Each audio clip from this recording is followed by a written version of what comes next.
सम्मानित साथियों, आप सबको मेरा क्रांतिकारी प्यार भरा जय भीम। साथियों, आज जो नया ट्रेंड चल गया है नफरत फैलाने का, ये मनुवादी लोग जो लोगों को जातियों में बांटकर उनको आपस में लड़ाते हैं, इन लोगों ने जो नया ट्रेंड चलाया है अब उसको खत्म करने का समय आ गया है। उसका खात्मा करना है, सफाया करना है। मैं आपसे ये कहना चाहता हूं कि गाजियाबाद का एक बेवकूफ आदमी पिंकी चौधरी नाम का, जो हमारे नेता नगीना से सांसद भाई चंद्रशेखर आजाद को बुरा भला बोलता है, गाली गलौज करता है। क्या गाजियाबाद के लोग इतने डर गए हैं कि उसको सबक नहीं सिखा सकते? साथियों, कुर्बानी देना सीखो। अगर कुर्बानी नहीं दोगे तो एक दिन वो आएगा कि हम गुलाम बन जाएंगे।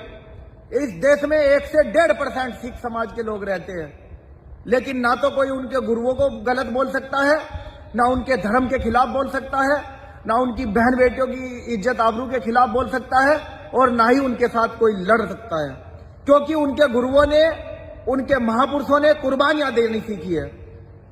आज वही समय दोबारा लौट कर आया है। यहां देश में 2 विचारधाराएं हैं। एक मनुवादी विचारधारा जो लोगों को आपस में लड़ाती है, जातियों और धर्म में बांटती है और भेदभाव, छुआछूत पैदा करती है, असमानता पैदा करती है।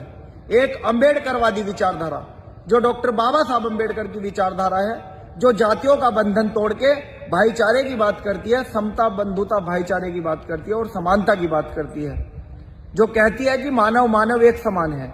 यहां लड़ाई मनुवादी और अंबेडकरवादियों के बीच है।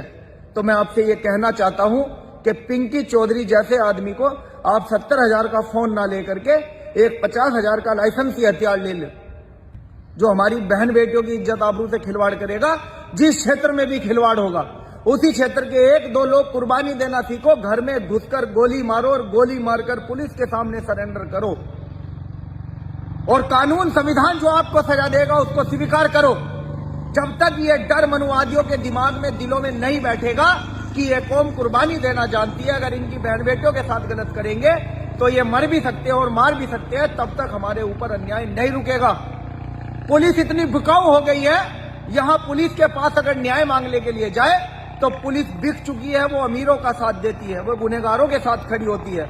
गरीब की, पुलिस की नजरों में कोई औकात नहीं है। गरीब को कोई न्याय नहीं दिला सकता, इसलिए गरीब को खुद खड़ा होना पड़ेगा। और गरीबों के लड़ने के लिए हमने भीम आर्मी बनाई है ना, भीम आर्मी बनाई है गरीबों की सुरक्षा के लिए।